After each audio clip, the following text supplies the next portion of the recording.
I saw a couple of rumors online I wanted to run by you. I saw one, Devin Booker potentially going to the Pistons to team up with Cade. How do you like that backcourt? Oh, that'd be fantastic. Yeah. The reason I like that is because I think Book is capable of being playmaker-ish. We already know Cade is. He's a point guard. Yeah. So they both can make plays off the dribble, not just for themselves, but for others.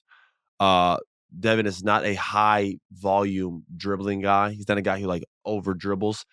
He gets the ball, he's going to score. But he's very tactical about it. He's quick. Minimum couple dribbles, post-up fadeaway, off the dribble three. He's very efficient with how he tries to score.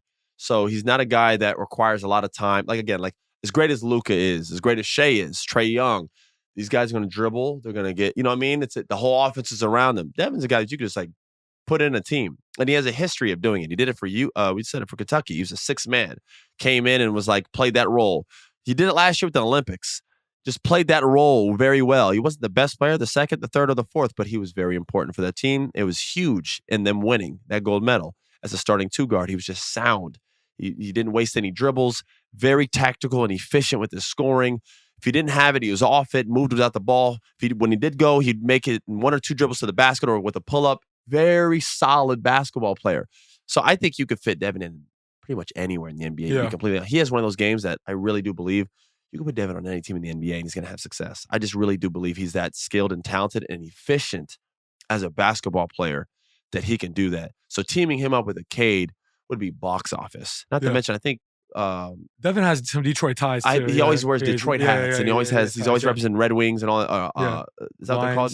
Yeah, the Detroit Red Wings. Yeah. So he always has that type of. So I think that would be kind of cool within itself. He's been in Scottsdale for damn near a decade.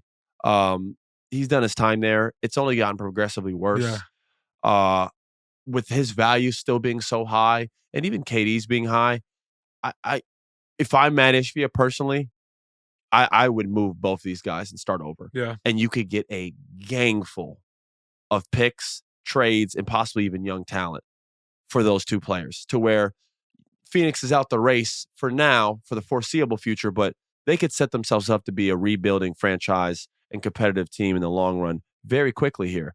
Utah's done it, and everyone's forgot about Utah. They don't realize that they're about a couple months away from possibly having Cooper Flag. And once they get him, then now the train's set. Now the train is in motion, and now we're putting things together here. Right. It happens quick, man. All right? People think like the rebuild doesn't have to be like DC. It doesn't have to be like some of these teams that take forever long. You're like, I still don't know where they're going. Some of these teams turn around in like a year or two. I think it happened to the Magic. I think the Magic got Franz, and in Paolo's second year, they were the fifth seed in the playoffs. And I think it even caught them by surprise, where they were like, "Oh, we're still young and collecting young players and doing things like that." And it was kind of the rebuild's over. Now you're a good team. You should probably go bets. And some of it, KCP, and you're absolutely right. Yeah. And some of it's luck. You know, I could be hard on DC, but like some of it's luck. Some of it, you grab a player and you don't really know what's going to happen with him, how he's going to turn out, but. You get luck with the draft where you're a lottery pick. You get lucky with what draft you get. Like listen, the Wizards got a top pick last year, but wasn't a strong draft. You know what I mean? Like some of it. Do you think the Thunder got a little lucky with the Paul George with Shai? No one really knew how good. I mean, people said they knew how good Shai was. Of course, and everyone. That's luck, right? Of course it is. Yeah. And did they think Shai was a good player? Absolutely. That's why he was the biggest piece of that trade. They also did it mainly because of the picks that came with it. They thought Shai could be a good player, somebody that could hold him down for now and be a solid player to keep them competitive. Did they think he was going to become the best guard in the entire NBA and be about to win an MVP? And no, man. I think that's a good question to ask people. When did you realize that Shai could be a top 10 guy in the NBA, let alone MVP? I think it was, people will lie and say, oh, we saw when he was with the Clippers and stuff, then you wouldn't have let him go. You know what, man? I have that conversation with my pops quite a bit because my pops was his coach with the Clippers and he was a part of that acquisition of Paul George, and which ultimately sent him on his way. Bringing Paul George to his team ultimately got him fired. Yeah. And I'm not blaming Paul George for that, but I think he's a talented basketball player. He obviously achieved things in the NBA that I never did, all-stars and all these different great things. Very talented scorer, a lot of capability. I don't think he's a leader. I don't think he's a winner. And he's not someone that I could ever like really trust and like go to battle with, whether I'm a coach, a fan, or anything. I just don't really see it. I just think he's always been a talented guy that has a pretty game to watch at his best. The way he scores his handle, he's very smooth. So that's what people fall in love with Paul George. But for me, that's where it ends. And now looking back at it, the fact that that guy was traded for Shai, along with all those other picks, it's one of the worst trades in NBA history. Seriously.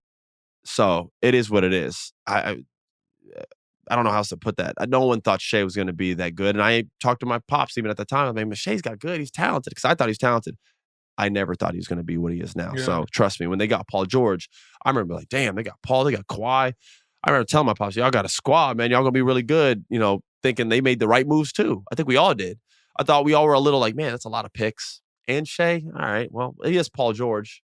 And then now it's... And without that, you probably don't get Kawhi, right? And Kawhi was like, I want him there. Yeah, remember? yeah. So it's like Kawhi used his position. Kawhi's hands are dirty on this too. Yeah. So it is what it is. But now it's aged like milk. Well, so how about his first year with the Thunder when you played them in the bubble? When it was they had the 3-guard lineup with Schroeder, Chris Paul, and Shai. Did you know then that Shai was going to be like? I thought he was actually, I'll be honest with you, I thought he's incredibly guardable. Yeah. I used to guard Shai at that time, and I used to be like, yeah, he's good, but I know where he's going. He wants to drive. He didn't have a consistent jump shot at the time. His jump shot, even off the dribble, was shaky. Needed time to load because he has a different shot. Couldn't really get it off. Definitely not from 3-point range. I knew he wanted to get to the basket. I knew which way he liked to drive. So I could guard Shai pretty easily at that point in time. Fast forward a year or two later, 2 or 3 years later, his role just kept expanding. His confidence, we just talked about it with Reeves, what it does.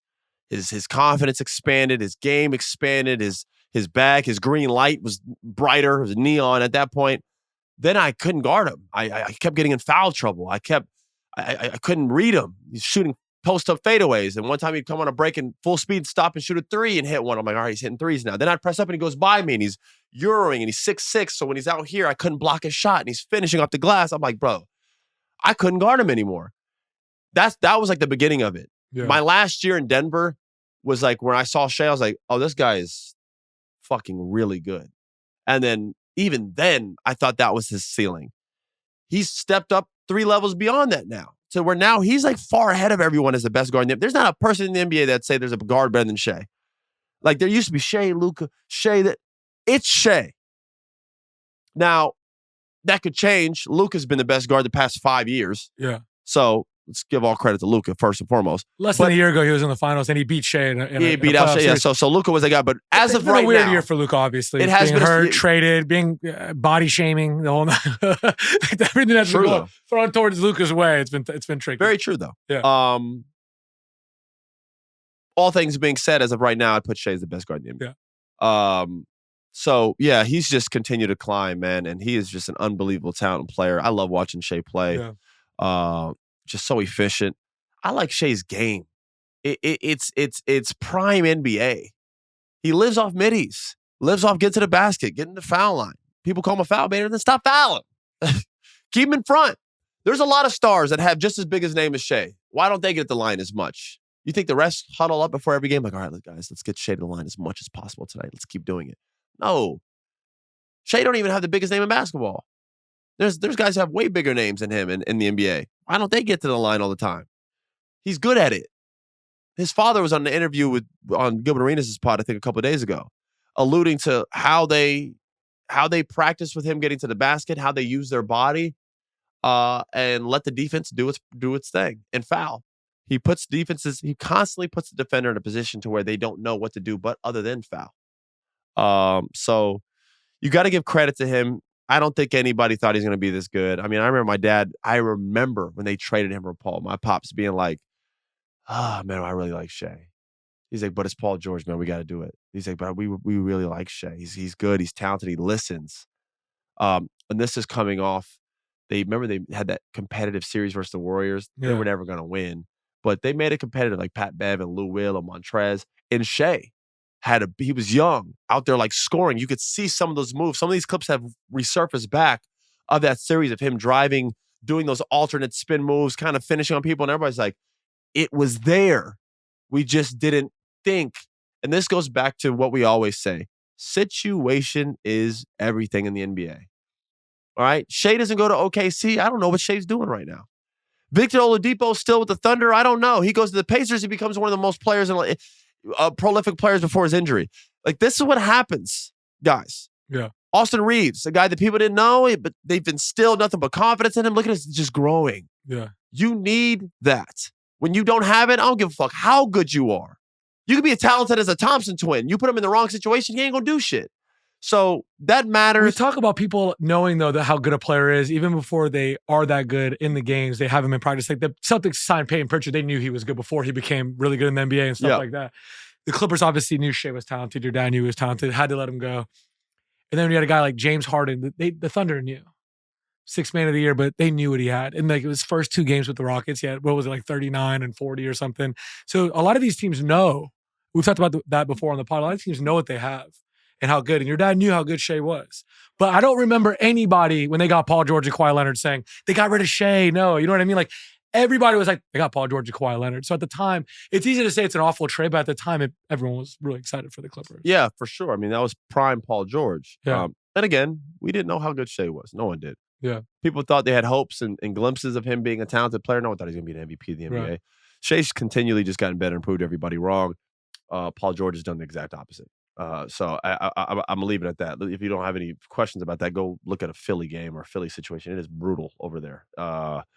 But, you know, at that time, Paul George was like prime. And I'll be honest, at that point, Paul was like a top whatever player in the NBA. I mean, he was a potent. Yeah, he wasn't too many years away from being he was a top 3 in MVP voting. Yeah, that was one of those couple years away after that. Where so like people are like, he's still a top level wing, putting him with Kawhi, another top wing with the other assets they had. I get it. Like again, man, a lot of stuff is luck. Like if you go back in time, you would probably do the same move, not knowing what you know now. Obviously, you would still make that trade. It's like Paul George and Kawhi together. You take that chance. Now, no one knew they were going to be injured always and this, and that, and it just didn't work. Again, some of that's unluck. So luck is a big part of it, man. And you alluded to that in a variety of ways, but it has a huge impact on sports, always.